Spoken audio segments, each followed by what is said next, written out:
ये इन लोगों को कोई दूसरा काम नहीं है, समस्या बहुत है। बीजेपी वाले खुजा रहे तो कांग्रेस वाले क्यों खुजा ले रहे?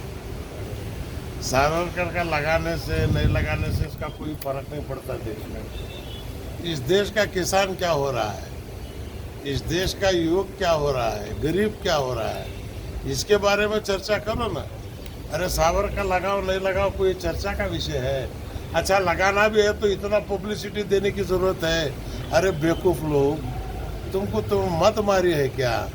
अबे तुम विधानसभा में बैठे हो, जो चाहे तुम लगा ले सकते हो, जो दूसरा कोई आएगा तो वो निकालेगा। लगाओ निकालो, लगाओ निकालो।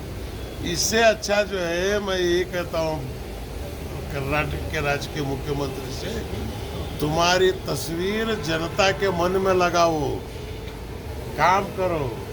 आज देश परेशान है, किसान परेशान है, गन्ने का भाव नहीं मिल रहा, गोबरी नहीं मिल रही, बीज नहीं मिल रहा। ये छोड़ के सावरकर का फोटो लेके जो है हाली दूल्हा निकले, तमाशा बनाया है इन्होंने देश में।